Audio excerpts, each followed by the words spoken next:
Antarctica isn't just melting, it's cracking, and the cracking is loud enough that instruments can hear it through hundreds of miles of ice and rock. I'm talking about the THWAYTS Glacier, the so-called Doomsday Glacier.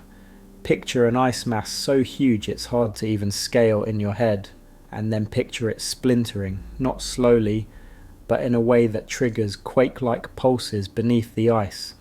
And here is what makes this feel different from the usual climate headlines. Scientists are seeing a surge of these glacial quake signals right at the glacier's front, where the structure is already under maximum stress. But there is one detail about where these quakes cluster that decides whether this turns into a slow grind or something that can't be stopped. I'll get there. For a long time, the weirdest part was that this was hiding in plain sight. Antarctica has seismic stations, little sentinels spread across a continent of ice, constantly recording vibrations. Normally, they are used to catch real earthquakes, tectonic activity, rock grinding on rock. But in the background of those recordings, there were slow, low, almost lazy pulses that did not match the usual fingerprints. Because they did not fit the normal template, many systems treated them as junk, noise, glitches, probably the ice settling. End of story. Except it was not the end. When researchers began combing through years of data with the right filters, looking for signals that move at a totally different rhythm, those random pulses started lining up into something far more alarming, a repeatable pattern coming from the same place again and again. The first time someone takes these signals seriously, it starts like a detective story. A researcher is digging through archived seismic recordings, years of them, because something feels off. Not one big event, not a dramatic spike, more like a recurring thump that keeps showing up when it shouldn't. So they do the obvious sanity check. If it's just a busted sensor, it won't match anything else.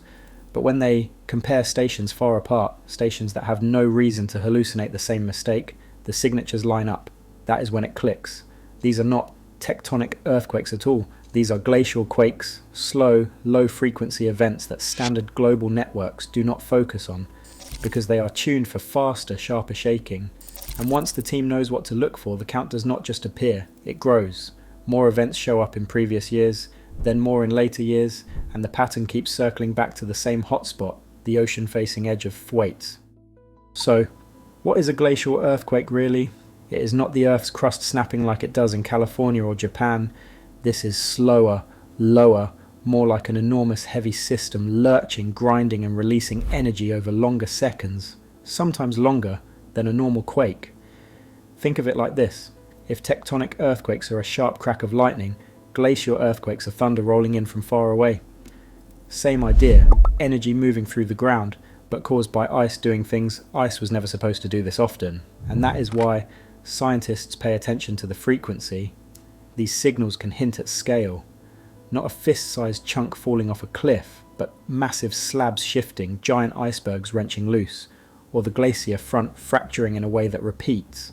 Which brings us to the part that is honestly hard to picture until you see it as a sequence, because THWAYTS is not just carving, it is cycling.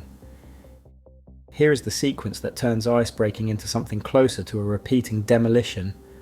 A huge iceberg fractures off the front of THWAYTS, and I do not mean a cute chunk bobbing away like in a documentary. These are city block scale slabs. Once they are freed, they do not always drift neatly out to sea. Currents grab them and wind pushes. The iceberg starts to rotate, slowly at first, like a door swinging on a hinge, and then it happens. That turning mass slams back into the glacier face it just broke away from. Ice hits ice with enormous momentum. The impact does not just throw shards into the water, it sends a pulse downward through the ice, into the rock beneath, and outward across the continent. That is one quake. But the violence can keep going. The iceberg can ground on shallow seafloor ridges, scraping, bumping, and hammering the ocean bottom in repeated hits, each one leaving another seismic signature. Then the collision weakens the front even more, which helps the next iceberg break free, which sets up the next rotation, which sets up the next impact. It is not gradual carving, it is a feedback loop. Now layer in the second attack, the one you cannot see from the surface. While the front of THWAYTS is getting battered by these repeating iceberg collisions, Warmer ocean water is also slipping underneath parts of the ice shelf. It does not have to be hot in a normal sense. It just has to be warm enough to melt the base faster than the glacier can stabilise. That matters because the most important line in this whole story is not the edge you see in photos. It is the grounding line, the zone where the ice stops being firmly anchored to the seafloor and starts floating. When water eats away at the base, that grounding line can retreat inland. And here is where things get scary, because in this region the bedrock slopes downward as you go farther into Antarctica. So as the grounding line moves back, the ice can become thicker and more buoyant, and that can make it easier for more of it to lift, float and fracture. So you get the nightmare combo: mechanical pounding at the front and structural undercutting underneath, right where the glacier's grip on the continent weakens.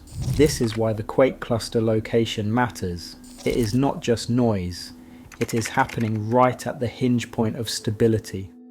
This is the moment where THWAYTS stops being an Antarctica problem and becomes an everybody problem, because THWAYTS is not just a glacier, it is more like a brace, a buttress, a giant friction point that helps slow down a whole system of inland ice that would love to slide straight into the ocean.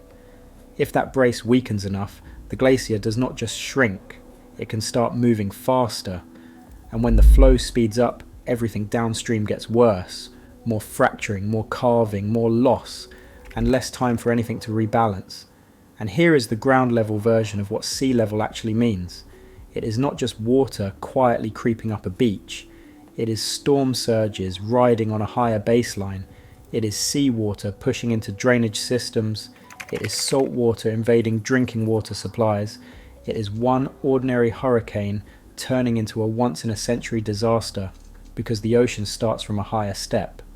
Somewhere there is a coastal hospital that cannot evacuate easily, a subway entrance that floods every other week, a port that keeps global shipping moving until it cannot, and remember that hook where the quakes keep repeating. That hotspot is basically the switchboard. If the damage stays localized, this is a slow burn. If it spreads past that hinge point, the cascade gets a lot harder to stop. Here's the tricky part: you'll hear people argue about the timeline, and both sides can sound convincing. Some researchers are more cautious, saying a full dramatic collapse is more like a multi-decade or even multi-century process, and that might be true for the final end state.